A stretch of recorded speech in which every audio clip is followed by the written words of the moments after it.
Hello நண்பர்களே, 20வது எபிசோடோட ஸ்டார்டிங்லயே hero அந்த ஜூனியர் பையனை தான் தேடிட்டு ஒரு ரூமுக்கு வந்திருக்கான். அந்த ரூம்ல ஆல்ரெடி கைதிகளுக்கு எல்லாம் படம் போட்டு காட்டிட்டு இருக்கானுங்க.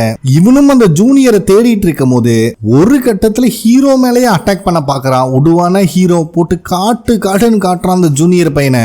அதுக்குள்ளே அந்த இடத்துக்கு போலீஸ்காரங்க எல்லாம் வந்துடுறாங்க. அந்த ஜூனியர் பையனையும் இழுத்துட்டு போகும்போது சைக்கோ தனமா சிரிச்சிட்டு இருக்கான். அதே டைம்ல ப்ராசிக்யூட்டர் ஜே யார்கிட்டயோ போன்ல பேசிட்டு இருக்காரு.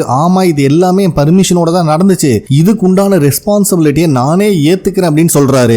அதனால அடுத்த நாளே ஹீரோவை ரிலீஸ் பண்றாங்க. ஹீரோவும் ஜெயில இருந்து வெளியே போறத பாக்குற ஜெயில் சூப்பரிண்டென்ட் ஒரு வழியா நீ சேஃப் ஆயிட்ட அப்படின்னு சொல்லிட்டு கமிஷனருக்கு கால் பண்ணி நீங்க கேட்ட ஹெல்ப் நான் பண்ணிட்டேன், இதுக்கப்புறம் நம்ம ரெண்டு பேரும் டச்ல இருக்க வேண்டாம் அப்படின்னு சொல்லிட்டு போனை வச்சிடறாரு. ஹீரோவும் ஜெயில இருந்து வெளியே வரும்போது பார்ட்னர் அவ்வளோ பாசமா வெல்கம் பண்ண வந்தா அவனை ஹேருக்கும் கூட மதிக்காம பின்னாடி தூரமா நின்றுட்டு இருக்கிற ஹீரோயினை வந்து கட்டி பிடிச்சிட்டு நம்ம ஹீரோ இத கார்ல இருந்து பார்த்துட்டு இருக்கிற ப்ராசிக்யூட்டர் ஜேக் வேற வயிறு எரியுது. அதுக்கப்புறம் நியூஸ்ல ஹீரோ மேல எந்த தப்பும் கிடையாது, அதுக்கு உண்டான ஃபுட்டேஜும் கிடைச்சிருச்சு, அதனால ஹீரோவை ரிலீஸ் பண்ணிட்டாங்கிற நியூஸ் பிளே ஆயிட்டு இருக்கு. இத கமிஷனரும் உட்காந்து பார்த்துட்டு தான் இருக்காரு. ஆனா இந்த நியூஸை பார்க்குற போலீஸ் ஹெட்டுக்கு தான் லைட்டா வயிற்றுல புளிய கரைக்கிற மாதிரி தெரியுது. அதுக்கப்புறம் ஹீரோயின் ப்ராசிக்யூட்டர் ஜேவை மீட் பண்ணி நடந்த விஷயத்துக்காக சாரி சொல்றா. ஆனா ப்ராசிக்யூட்டர் ஜே இருந்துட்டு இதுக்கு உனக்கு என்னமா சம்பந்தம் இருக்கு, ஹீரோ ஹெல்ப் கேட்டா அதுதான் நான் பண்ணேன் அப்படின்னு சொல்லும் போது ஹீரோயின் எனக்கு ஹீரோவை ரொம்பவே பிடிக்கும் அப்படின்னு சொல்லும் போது ப்ராசிக்யூட்டர் ஜேவோட ஃபேஸே மாறுது. அவன் கூட இருக்கும் போது தான் நான் நர்வஸா ஃபீல் பண்ணியிருக்கேன், அவன் முன்னாடி நான் ஒரு பெட்டர் பர்சனா இருக்கணும்னு நினைக்கிறேன் அப்படின்னு ஹீரோயின் சொல்லும் போது ப்ராசிக்யூட்டர் ஜேவும் உன்னோட லைஃப் உன்னோட டிசிஷன், பட் எந்த பிரச்சனையா இருந்தாலும் எங்கிட்ட சொல்லு, உனக்காக நான் இருக்கேன் அப்படின்னு சொல்றான். இங்க ஹீரோ வெளியே வந்தனால கேப்டன் எல்லாத்துக்கும் பார்ட்டி கொடுத்திருக்காரு. ஹீரோ ரொம்பவே நல்லா கவனிக்கிறாரு. அப்ப மத்த டிடெக்டிவ்ஸ் எல்லாம் ஹீரோ பார்த்து தயவு செஞ்சு இனிமேல் யார் மேலே கைய வச்சிடாத, யாரு செஞ்ச புண்ணியமோ ஒரு எவிடன்ஸ் கிடைச்சு நீ வெளியே வந்துட்டு அப்படின்னு அட்வைஸ் பண்ணிட்டு இருக்கானுங்க. அதுக்கப்புறம் டூசிக்க பத்தி பேச ஆரம்பிக்கும் போது ஹீரோவோட மூஞ்சி மாறுது. அப்ப கேப்டன் இருந்துட்டு தம்பி டூசி கிட்ட பேசினதுல ஏதாவது விஷயம் கிடைச்சதா அப்படின்னு கேக்குறாரு. அது எப்படி உங்களுக்கு தெரியும் அப்படின்னு ஹீரோ கேட்க வரும்போதே உன்னை பத்தி எனக்கு தெரியாதாடா, ஒன்னும் பிரச்சனை இல்லை, எதா இருந்தாலும் நீ கன்ஃபார்ம் பண்ணிட்டு எப்ப என்கிட்ட சொல்லணும்னு தோணுதோ அப்ப சொல்லு, அது வரைக்கும் நான் வெயிட் பண்றேன் அப்படின்னு சொல்றாரு. அதே டைம்ல ஹீரோயினும் நல்லா மேக்கப் போட்டு நல்லா ட்ரெஸ்ஸிங் எல்லாம் பண்ணி ஹீரோ கால் பண்ணுவான் வெயிட் பண்ணி பாக்குறா. பாவம் அவங்கிட்ட இருந்து காலே வரல. ஒரு கட்டத்துல ஃப்ரெண்டு நர்ஸ்காரி இருந்துட்டு ஏண்டி எல்லா பொண்ணுகளும் இப்படி இருக்கீங்க, நீங்க தான் ஃபர்ஸ்ட் கால் பண்ணி தொலைய வேண்டியது தானே, இத்தனை நேரமா சும்மா வெயிட் பண்றதுக்கு, நீ கால் பண்ணா பிரச்சனை முடிஞ்சிடும் அப்படின்னு சொன்னாலும் அவ கேட்க மாட்டேங்கிறா. அவனே ஃபர்ஸ்ட் கால் பண்ணணும்னு ரொம்ப நேரமா வெயிட் பண்றான். பாவம் அந்த நர்ஸ்காரியே தூங்கிடுறா. இன்னும் அவன் கால் பண்ண பாடு இல்ல.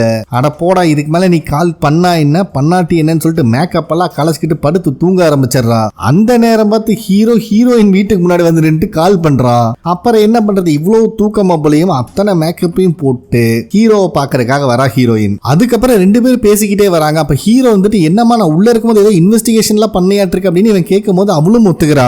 நீ எப்படி பார்த்தாலும் சீக்கிரம் வந்துருவேன்னு தெரியும், நான் எப்பவுமே உனக்காக வெயிட் பண்ணிட்டு இருப்பேன் அப்படின்னு சொல்லும் போது ஹீரோ இம்ப்ரெஸ் ஆயிடுறான். சப்போஸ் நான் வரக்கு கொஞ்சம் லேட்டா இருந்தா நீ என்ன பண்ணுவேன்னு கேட்கும் போது எவ்வளவு வருஷம் ஆனாலும் உனக்காக நான் வெயிட் பண்ணிட்டு தான் இருப்பேன் அப்படின்னு சொல்றா. இது ஹீரோக்கு ரொம்பவே பிடிச்சிருக்கு. அதுக்கப்புறம் ஹீரோவோட கழுத்துல இருக்கிற செயினை பார்த்து இது எந்த பொண்ணுப்பா கிஃப்ட் பண்ணா அப்படின்னு கேட்கும்போது ஹீரோ இருந்துட்டு ஒரு சின்ன பையன் ஃபேவர் கேட்டா அதுக்கு பதிலாக கொடுத்த கிஃப்ட் தான் அது அப்படின்னு சொல்றான். அந்த சின்ன பையனோட ஃபேவர் பண்ணி முடிச்சிட்டேன்னு கேட்டா இனிமேல் தான் பண்ணணும்னு சொல்லிட்டு ரெண்டு பேரும் கிஸ் பண்ண ஆரம்பிச்சிடுறாங்க. நெக்ஸ்ட் டே ஹீரோ ஜெயில இருந்து டூசிக்கோட சாம்பலை வாங்கிட்டு நேரா அவன் வளர்ந்த ஆர்பனேஜுக்கு தான் வரான். ஹீரோ அந்த ஆர்பனேஜ்குள்ள என்டர் ஆகும் போதே அந்த ஏஞ்சல் விங்ஸ் சைட்ல வரைஞ்சிருக்கிறத காட்டுறாங்க. பட் ஹீரோ இதை நோட் பண்ணல. இவனும் உள்ள வந்து பார்த்தா இவன் எதிர்பார்த்த மாதிரியே செகண்ட் ஹீரோ அங்கதான் இருக்கான். ஏன்னா டூசிக்கு இறந்த விஷயத்துல பைபிள ரொம்பவே மனசுடைஞ்சு கிடக்குறான். அப்ப நம்ம ஹீரோ தான் ஆறுதலா பேசிட்டு நீ போலீஸ்கார ஆகணும் தான் ஆசைப்பட்டேன், உன்னைய போலீஸ்காரனா பார்க்கணும் தான் டூசிக்கும் ஆசைப்பட்டிருப்பான். சோ என்னோட பாடியை யூஸ் பண்ணி அவனுக்காக பண்ண வேண்டிய கடமைகள் உனக்கு சிலருக்கு பண்ணிக்கோன்னு பர்மிஷன் கொடுக்கறான். அதனால செகண்ட் ஹீரோவும் இவன் பாடியை பொசஸ் பண்ணி ஒரு போலீஸ் ஆபீசரோட பாடியில இருந்து தன்னோட ஃப்ரெண்டுக்கு கடைசி குட் பை சொல்லி அனுப்புறான். கொஞ்ச நேரத்துக்கு அப்புறம் தம்பி நார்மல் ஆயிட்டியாப்பான்னு ஹீரோ அக்கறையா கேட்டதுக்கே ஹீரோவை மொக்க பண்ற மாதிரி பேசுறான். இதுல ஹீரோக்கு கோவம் வந்துருது. ஏன்டா சின்ன பையலாச்சே போனா போகட்டும்னு பார்த்தா என்னையவே வம்பிழுக்கிறியான்னு சொல்லிட்டு இவன் அடிக்க போறான். செகண்ட் ஹீரோ விளையாட்டுத்தனமா ஃபன் பண்ணிட்டு இருக்கா இவன் கூட. சோ நடந்த விஷயத்தை மறந்துட்டு செகண்ட் ஹீரோ சிரிக்கும் போது ஃபர்ஸ்ட் ஹீரோ மனசுக்குள்ளேயே நினைச்சுக்கிறான் 16 வருஷத்துக்கு முன்னாடி கொடுத்த வாக்கு என்னால காப்பாற்ற முடியல, ஆனா என்ன ஆனாலும் சரி இந்த டைம் அந்த ப்ராமிஸ நான் நிறைவேற்றியே தீருவேன் அப்படின்னு ஹீரோ மனசுக்குள்ளேயே சொல்லிக்கிறான். நெக்ஸ்ட் சீன்ல நியூஸ்ல பிரிசன்ல இருக்கிற ஒரு கைதி சூசைட் பண்ணி இறந்துட்டான். அந்த கைதி அவனோட செல்மெண்ட் டூசிக்க கொன்னதுல சஸ்பெக்ட் லிஸ்ட்ல இருந்தவன் அப்படிங்கிற நியூஸ் பிளே ஆகுது. இத பாக்குற போலீஸ் ஹெட் இருந்துட்டு ஒரு வழியா டூசிக்கோட கதை முடிஞ்சது, அவனை அவனை கொலை பண்ணவனையும் சைலண்ட் ஆக்கியாச்சு அப்படின்னு சொல்லிட்டு ஆமா டைரக்டர் எதுக்கு அந்த டாக்ஸி டிரைவர் கிம் ஜாங்கோட கதையை முடிச்சாரு, அங்கிருந்தா இந்த பிரச்சனை எல்லாம் ஸ்டார்ட் ஆச்சு, அதை பத்தி உனக்கு ஏதாவது தெரியுமான்னு கமிஷனர்ட்ட கேட்கும்போது, ஏன்பா என்னை விட ரொம்ப க்ளோஸா இருக்க நீதான், ரொம்ப வருஷம் பழக்கம் வேற டைரக்டர், எனக்கு எப்படி தெரியும் அப்படிங்கிற மாதிரி சொல்லிடுறாரு. இருந்தாலும் போலீஸ் ஹெட்டுக்கு டவுட் தீரவே இல்ல.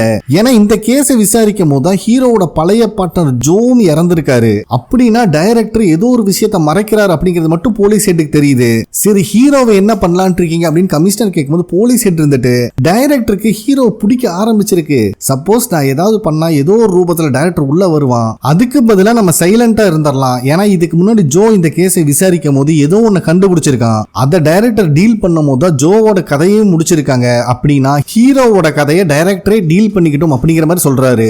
அதே டைம்ல இந்த கேங்ஸ்டர் இருக்கிற அத்தனை பேத்தையும் உயிர் எடுத்துட்டு கிடக்குறான். அப்ப அந்த ஃபேக் டாக்டர் இருந்துட்டு ஏன்பா நீயே ஹீரோ ப்ராசிக்யூட்டர் ஜே 3 பேர் சேர்ந்துதான் இதெல்லாம் பண்ணிருக்கீங்க, அவங்க சப்போர்ட் இருந்தனாலதான் நீ ஃபேக்கான கம்ப்ளைண்ட் கொடுத்தும் கூட இன்னும் உள்ள போகாம இருக்கு அப்படின்னு சொல்லும் போது கேங்ஸ்டர் இருந்துட்டு டே அவனுக்குலாம் மூளை கம்மிடா, இந்த ஐடியா கொடுத்ததே அண்ணன் தான் அப்படின்னு அவனே பெருமையா பேசிக்கிறான். அதுக்கப்புறம் ப்ராசிக்யூட்டர் ஜே ஹீரோ கிட்ட அந்த டூசிக் சாகருக்கு முன்னாடி ஏதாவது விஷயம் சொன்னானான்னு கேட்கிறாரு. இப்பதான் ஹீரோ நடந்த விஷயத்தை யோசிச்சு பாக்குறான். டூசிக் இருந்துட்டு ஹெல்மெட் மேனோட ஃபேஸை நான் பார்த்திருக்கேன், நீ ஹெல்மெட் மேனை கண்டுபிடிக்கணும்னா உண்மையான ஆஞ்சல் டேட்டுவை கண்டுபிடின்னு சொல்லியிருக்கான். அதை நினைச்சு பார்த்துட்டு ப்ராசிக்யூட்டர் ஜே கிட்ட அவன் எதுவுமே சொல்லல அப்படின்னு ஹீரோ சொல்லிடுறான். அப்போ இவ்வளவு கஷ்டப்பட்டு பிளான் பண்ணி நீ உள்ள போனது வேஸ்டான்னு கேட்கும் போது வேஸ்ட் எல்லாம் ஒன்னும் ஆகல, ஒருத்தனோட வாயை மூடுறதுக்காக எந்த எக்ஸ்ட்ரீமுக்கு வேணா போவானுங்க அப்படிங்கறத கண்டுபிடிச்சேன். அது மட்டும் இல்லாம ஏதோ முக்கியமான விஷயத்தை மறைக்கிறதுக்காக தான் இவங்க இவ்வளவு ட்ரை பண்றாங்க, இதுக்கு பின்னாடி நிறைய பேர் சம்பந்தப்பட்டிருக்காங்கன்னு சொல்லும் போது ப்ராசிக்யூட்டர் ஜேவே இம்ப்ரெஸ் ஆயிடுறான். அப்படின்னா ஓகே உனக்கு ஹெல்ப் பண்ணது ஒர்த்து தான், இதுக்கப்புறம் ஏதாவது ஹெல்ப் வேணா கிட்ட கேளுன்னு சொல்ல வரும்போது ஹீரோ எல்லாத்தையுமே நானே ஹேண்டில் பண்ணிக்கிறேன்னு சொல்லிடுறான். ப்ராசிக்யூட்டர் ஜேவும் ஹீரோயினுக்கு எந்த பிரச்சனையும் வராம பாத்துக்கோ அப்படின்னு சொல்லி அனுப்பிடுறாரு.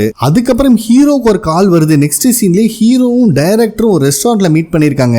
சோ டைரக்டரும் ஹீரோ கிட்ட ரொம்பவே தேங்க்ஸ் சொல்றாரு. ஏன்னா லாஸ்ட் டைம் அந்த மின்னோட பாய் ஃப்ரெண்ட் அரெஸ்ட் பண்ணும்போது டைரக்டர் சொன்னோன்னே விட்டுருப்பான் அதுக்காக. ஆனா இப்ப இருக்கிற ஹீரோவை பார்க்கும்போது ஆல்ரெடி ரோட்ல ஒரு டைம் பார்த்திருப்பாரு. ரெண்டுக்கும் பெரிய டிஃபரன்ஸ் இவருக்கு தெரியுது ஹீரோ கிட்ட. ஏன்னா அப்பா உடம்புல இருந்த செகண்ட் ஹீரோ. டைரக்டரும் தம்பி உன்னோட பர்சனல் ஃபைலை நான் பார்த்தேன், இன்ச்சியான்ங்கிற பிளேஸ்ல தான் சின்ன வயசுல இருந்தியாமா, என்ன ஒரு கோஇன்சிடென்ட் தெரியுமா, நான் ஃபர்ஸ்ட் ப்ராசிக்யூட்டர் ஆனதே அந்த ஏரியால தான், பட் உன்னோட ஃபைலை பார்க்கும்போது தான் தெரிஞ்சது நிறைய ரெக்கார்ட் அந்த ஏரியால பண்ணி வச்சிருக்க அப்படின்னு சொல்றாரு. ஆனா ஹீரோ வந்துட்டு ஒரு காலத்துல குடைச்சல் கொடுக்கறவனா தான் நானும் இருந்தேன், எப்படி போலீஸ் ஆனே தெரியல அப்படின்னு சொல்லிடுறா. சோ அந்த கதையை டைரக்டர் கேட்கும் போது தான் என்னோட லைஃப்ல நான் ஒரு டிடெக்டிவை மீட் பண்ணேன், அவர் தான் என்னோட வாழ்க்கையவே மாத்தனாரு அப்படின்னு சொல்றான். பரவாயில்லையப்பா உண்மையாலுமே நல்ல டிடெக்டிவ் பார்த்திருக்க, அதனாலதான் நீயும் இந்த அளவுக்கு வளர்ந்திருக்க, ஒரு நாள் நானும் அந்த டிடெக்டிவை மீட் பண்றேன் அப்படின்ட்டு ஏதோ பொடி வச்சு பேசுறாரு. அதுக்கப்புறம் தம்பி உன்னோட பார்ட்னரை கொன்னுட்டு உள்ள வந்தான டூசிக், அவனையும் அவன் செல்மெட்டை கொன்னுட்டான், அவனைய கொன்னவனையும் அதே வழியில போட்டு தள்ளிட்டானுன்னு சொல்லும் போது ஹீரோக்கு ஆச்சரியமாயிருது. இல்ல அந்த ஜூனியர் பையன் சூசைட் பண்ண மாதிரி தான் நான் கேள்விப்பட்டேன்னு சொல்லும் போது நீ என்னோட பொசிஷனுக்கு வரும்போது நிறைய விஷயம் கேள்விப்படுவ தம்பி, சரி அதெல்லாம் இருக்கட்டும், நீயும் உன்னோட பழைய பார்ட்னர் ஜோவும் ரொம்பவே க்ளோஸ்ன்னு கேள்விப்பட்டேன், சாகருக்கு முன்னாடி உங்ககிட்ட ஜோ ஏதாவது கொடுத்துட்டு போனானா அப்படின்னு கேட்கும் போது தான் ஹீரோக்கு ஜோ கிட்ட இருந்து கிடைச்ச லைட்டர் விஷயம் ஞாபகத்துக்கு வருது. ஆனா ஹீரோ என்கிட்ட எதுவுமே கொடுக்கல அப்படின்னு சொல்லிடுறான். இது கேட்கும் போது தான் டைரக்டர் கொஞ்சம் ரிலாக்ஸ் ஆகி சிரிக்கவே ஆரம்பிக்கிறான். அதுக்கப்புறம் டைரக்டர் கொஞ்சம் மப்பாயிட்டாருக்கு. ஹீரோ தான் கூட்டு வந்துட்டு இருக்கான் கார் வரைக்கும். கார்ல ஏற போறதுக்கு முன்னாடி செகண்ட் ஹீரோவோட பேரை சொல்லி அவனை உனக்கு தெரியுமா அப்படின்னு டைரக்டர் கேட்கிறாரு. ஹீரோ இருந்துட்டு ஜோவோட கேஸ்ல சஸ்பெக்டா நான் இவனை தான் அரெஸ்ட் பண்ணேன், ஏன் அவனை உங்களுக்கு தெரியுமான்னு பதிலுக்கு கொஸ்டின் கேட்கிறான். டைரக்டரும் நான் ஒருத்தனுக்கு ரொம்பவே கடமைப்பட்டிருக்கேன், அவரோட பையன் தான் இந்த செகண்ட் ஹீரோ அப்படின்னு சொல்லிட்டு கிளம்புறாரு. இதுல ஹீரோக்கு இன்னும் சந்தேகம் அதிகமாகுது. ஆனா கார் அங்கிருந்து கிளம்பினதுக்கு அப்புறம் தான் டைரக்டரோட மூஞ்சி மொத்தமா மாறி இருக்கிறத காட்டுறாங்க. பயபுள்ள ஹீரோ செகண்ட் ஹீரோ வச்சு ஏதோ ட்விஸ்ட் அடிக்க பிளான் பண்ணிருக்காராட்டிருக்கு. அதே நேரத்துல ஹீரோயின் அவங்க அப்பா கூட சின்ன வயசுல எடுத்த அந்த மெமரிஸ் எல்லாம் பார்த்துட்டு இருக்கா. அப்ப கூட இருக்கிற நர்ஸுக்காரி கிட்ட எனக்குன்னு யாருமே இல்லைன்னு நினைச்சிட்டு இருந்தா, இப்ப ஹீரோ என் கூட இருக்கான், நான் அவங்கிட்ட இந்த கேஸ் சம்பந்தமா ஹெல்ப்பும் கேட்டிருக்கேன், கண்டிப்பா நாங்க 2 பேரும் சேர்ந்து எங்க அப்பாக்கு என்ன நடந்துச்சுங்கிறத கண்டுபிடிப்போம் அப்படின்னு சொல்லிட்டு இருக்கா. அதே டைம்ல ஸ்டேஷனுக்கு வர ஹீரோக்கு ஹீரோ இந்த செயினை பத்தி என்கொயரி பண்ணது, செகண்ட் ஹீரோ சின்ன வயசுல இந்த செயினை கொடுத்ததுன்னு எல்லாமே கனெக்ட் ஆகுற மாதிரி ஒரு விஷயம் தெரியுது. இவனும் அதை யோசிச்சு பார்த்துட்டே ஸ்டேஷனுக்கு வந்தா செகண்ட் ஹீரோ இவனுக்காகவே அங்க வெயிட் பண்ணிட்டு இருக்கான். அதுக்கப்புறம் செகண்ட் ஹீரோ கிட்ட ஹீரோ இதை பத்தி என்கொயரி பண்ணும் போது தெரிய வருது இந்த செயின் செகண்ட் ஹீரோவோட கிடையாது, அவங்க அப்பா கூட ஆக்சிடென்ட் நடந்தப்போ அங்க ஒருத்த வந்து எட்டி பார்த்திருக்கான், பயத்துல அங்கிருந்து ஓடும் போது அவன் செயின் அந்த கார்லயே மாட்டி அங்கேயே விழுந்திருக்கு. இந்த செயினை தான் குட்டியா இருக்கிற செகண்ட் ஹீரோ கையில கொடுத்திருக்கான். சோ இப்பதான் ஹீரோக்கு இன்னொரு ஐடியா கிடைக்குது, இந்த செயினோட ஓனர் நம்ம கண்டுபிடிச்சா எல்லாத்தையும் கண்டுபிடிச்சிடலாம் அப்படின்னு. ஏன்னா ஹீரோவோட பழைய பார்ட்னர் ஜோ கிம் ஜாங் அப்படிங்கிற ஒரு டாக்ஸி டிரைவரோட கேஸை இன்வெஸ்டிகேட் பண்ணும்போது தான் இறந்து போயிருக்கான். அந்த கிம் ஜாங் வேற யாரும் இல்ல, 16 வருஷத்துக்கு முன்னாடி ஆக்சிடென்ட் ஆன உங்க அப்பாவோட கேஸ்ல இருக்கிற ஒரே ஐ விட்னஸ் அவன் தான். சோ அப்படின்னா இந்த செயினோட ஓனரை நம்ம கண்டுபிடிச்சோம்னா கண்டிப்பா ஜோவோட சாவுக்கு காரணமான ஹெல்மெட் மேன் சிக்கிறதுக்கு வாய்ப்பு இருக்கு. அதுக்கு பின்னாடி யார் யார் இருக்காங்கன்னு ஒவ்வொருத்தரையும் கண்டுபிடிக்கலாம்னு சொல்றான். இந்த விஷயம் செகண்ட் ஹீரோக்கும் கரெக்டா படுது.